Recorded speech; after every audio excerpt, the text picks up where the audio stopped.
Di tanah Jawa yang diberkahi, Candi Prambanan menjulang ke langit, sebuah mahakarya arsitektur yang dikagumi dunia.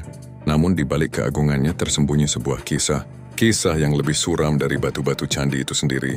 Bukan tentang keajaiban cinta yang membangun, melainkan tentang kutukan yang mengabadikan penderitaan. Ini adalah cerita tentang seorang putri yang kecantikannya menjadi bumerang, janji yang dipaksakan, dan pengkhianatan yang mengubah takdir menjadi batu. Kisah Roro Jonggrang yang selamanya terkunci di antara reruntuhan cinta.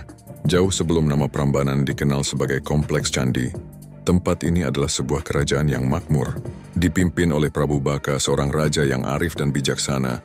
Kerajaan ini hidup dalam damai. Prabu Baka memiliki seorang putri tunggal, Roro Jonggrang, yang namanya berarti gadis ramping. Kecantikannya bagaikan rembulan purnama yang memancarkan cahaya di malam hari, membuat setiap pemuda di kerajaan memimpikannya. Namun keindahan ini pula yang menjadi cikal bakal malapetaka. Ketenangan kerajaan ini terusik oleh ambisi pengging. Kerajaan tetangga yang diperintah oleh seorang pangeran bernama Bandung Bondowoso. Pangeran ini bukan manusia biasa. Selain memiliki wajah rupawan dan postur gagah, ia juga menguasai ilmu sihir dan dibantu oleh ribuan jin. Kekuatan itu membuatnya tak terkalahkan dan ambisinya tak terbatas. Bandung Bondowoso datang dengan pasukan besar, menuntut penaklukan. Prabu Baka dengan seluruh prajuritnya berjuang mati-matian mempertahankan kedaulatannya. Pertempuran berkecamuk di seluruh penjuru kerajaan. Darah tumpah dan api membakar rumah-rumah penduduk. Prabu Baka dengan gagah berani maju ke garis depan. Namun kekuatan Bandung Bondowoso terlalu besar. Dengan sebuah mantra sakti, pangeran itu merenggut nyawa Prabu Baka. Kerajaan Prambanan pun jatuh dalam genggamannya. Ketika Bandung Bondowoso masuk ke istana, hatinya yang dipenuhi hasrat kekuasaan seketika terganti oleh hasrat lain. Ia melihat Roro Jonggrang, sang putri yang kini berduka. Matanya terpaku pada kecantikan Roro Jonggrang. Ia tak peduli bahwa gadis itu adalah putri dari musuh yang baru saja ia bunuh. Baginya Roro Jonggrang adalah piala kemenangan terindah yang ia dambakan. Putri Roro Jonggrang, sapa Bandung Bondowoso, suaranya menggelegak namun berusaha terdengar lembut. Aku tahu kau berduka. Aku telah menaklukkan kerajaan ini. Namun izinkan aku menaklukkan hatimu. Jadilah ratuku, dan aku akan menjanjikan kedamaian bagi rakyatmu. Roro Jonggrang mendengarkan, hatinya hancur. Di hadapannya berdiri pria yang telah merenggut nyawa ayahnya, yang membuat rakyatnya menderita. Kengerian dan kebencian bercampur di dalam dirinya. Namun ia juga menyadari satu hal, menolak langsung berarti mengundang kemarahan yang lebih besar, dan nyawa rakyatnya akan kembali terancam. Dengan akal dan kecerdasan yang luar biasa, ia harus mencari jalan keluar. Roro Jonggrang dengan air mata yang masih membasahi pipinya, mencoba menenangkan diri. Ia menatap Bandung Bondowoso dengan tatapan yang sulit diartikan. Wahai Pangeran Bandung Bondowoso, ucap Roro Jonggrang, suaranya bergetar namun tegas. Aku bersedia menjadi ratumu. Aku bersedia menghabiskan hidupku di sisimu. Tapi ada satu syarat yang harus kau penuhi. Wajah Bandung Bondowoso berseri-seri. Sifatnya yang sombong dan arogan membuat ia tak berpikir panjang. Apapun syaratmu akan aku penuhi. Bahkan jika kau memintaku membelah lautan atau membalikan gunung. Bukan itu pangeran, jawab Roro Jonggrang. Syaratku hanya satu, aku ingin kau membangun 1000 candi. Semua candi itu harus selesai dalam 1 malam, sebelum fajar menyingsing. Bandung Bondowoso terdiam sejenak. Ia terkejut, namun kemudian senyum sinis mengembang di bibirnya. 1000 candi dalam 1 malam? Kau pikir aku ini siapa? Kau meremehkan kekuatanku, putri. Syaratmu itu tidak masuk akal bagi manusia biasa. Tapi bagiku, itu adalah hal yang sangat mudah. Aku terima syaratmu. Malam pun tiba. Rembulan bersinar terang. Namun suasana di kerajaan Prambanan terasa mencekam. Bandung Bondowoso mengumpulkan seluruh pasukan jinnya. Ribuan jin dari alam gaib datang menunggu perintahnya. Kerjakan, teriak Bandung Bondowoso. Dalam semalam aku ingin 1000 candi berdiri di sini. Pasukan jin pun mulai bekerja. Dengan kecepatan yang tak bisa dibayangkan akal manusia, mereka memahat batu-batu, mendirikan candi-candi raksasa. Suara gemuruh dentuman batu, dan teriakan jin menggema di seluruh kerajaan.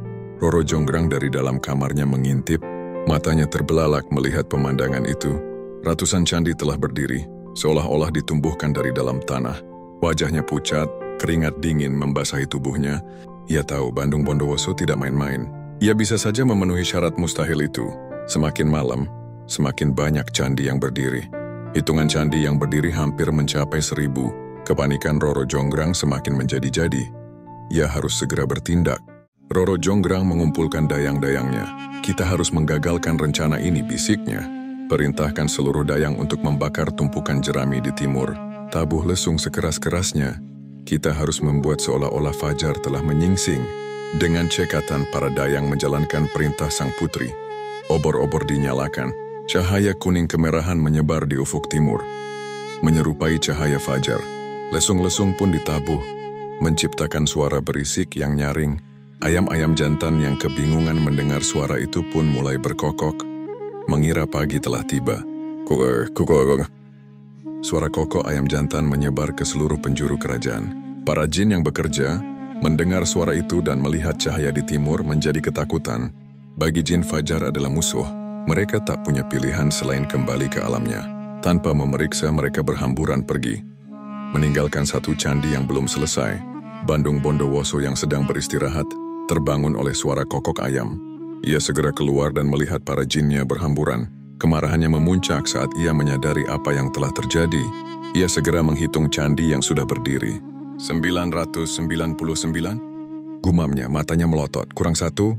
Ini tidak mungkin. Fajar tidak akan datang secepat ini. Ia pun menyadari perbuatan Roro Jonggrang. Ia melihat bekas-bekas tumpukan jerami yang masih berasap dan mendengar suara lesung yang masih ditabuh. Wajahnya merah padam, nafasnya memburu. Cinta yang ia miliki untuk Roro Jonggrang kini berubah menjadi kebencian yang mendalam. Ia berjalan mendekati Roro Jonggrang dengan langkah tegap. Tatapannya membunuh. Kau berani mengkhianatiku, Roro Jonggrang. Kau bermain-main dengan kekuatanku. Aku telah mencintaimu, tapi kau meremehkanku. Roro Jonggrang hanya bisa menunduk, tubuhnya gemetar. Ia tahu tidak ada lagi jalan untuk kembali. Maka atas perbuatanmu, aku akan memberikan hukuman yang sepadan. Teriak Bandung Bondowoso. Aku akan menjebak jiwamu dalam keabadian. Kau yang akan menjadi candi yang ke-1000. Mata Roro Jonggrang membelalak ketakutan.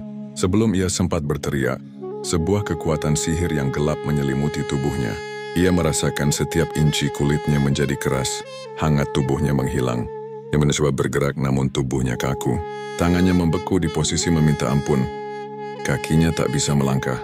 Ia merasakan jiwanya terperangkap di dalam cangkang batu.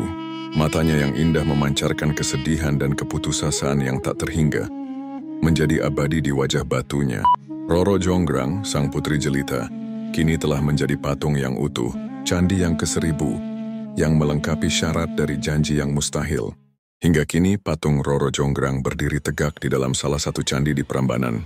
Kisah cinta yang tragis ini menjadi pengingat abadi, bahwa cinta yang dipaksakan dan diperoleh dengan kekuasaan seringkali berujung pada kehancuran, bahwa pengkhianatan, sehalus apapun, akan selalu dibayar dengan harga yang sangat mahal, bahwa di balik keindahan dan keagungan sebuah candi, ada kutukan yang terukir abadi. Roro Jonggrang tidak pernah bahagia, ia terkutuk, dan cintanya yang tak pernah ia inginkan, terkunci dalam kebisuan batu. Mungkin itulah makna dari kata-kata yang ia ucapkan saat panik, bahwa ia akan menjadi candi yang ke-1000. Takdirnya memang seperti itu, entah dengan cara apapun. Ia tidak hanya kehilangan cintanya, tapi juga dirinya sendiri. Ia menjadi bagian dari sejarah, menjadi mitos, menjadi legenda yang tak pernah akan bisa merasakan lagi hangatnya mentari pagi. Ia adalah pengorbanan yang tak adil. Korban dari nafsu dan dendam, sebuah kisah yang selamanya menjadi misteri. Kisah Roro Jonggrang adalah pengingat bahwa tidak semua cinta berakhir bahagia. Terkadang cinta justru menjadi kutukan yang mengikat, menjadi penjara yang abadi. Kisah ini mengajarkan bahwa kekuatan terbesar bukanlah sihir atau kekuasaan, melainkan kebijaksanaan hati yang sayangnya tidak dimiliki oleh Bandung Bondowoso dan tidak bisa menyelamatkan Roro Jonggrang. Mungkin begitulah takdir bekerja. Tidak semua cinta seharusnya terjadi, dan tidak semua cerita berakhir bahagia. Oh, jika kamu penasaran dengan kisah legenda kelam lainnya dari Nusantara dan seluruh dunia, jangan lupa subscribe channel ini. Ikuti setiap cerita karena kamu tidak akan tahu legenda apa yang menunggu untuk diceritakan.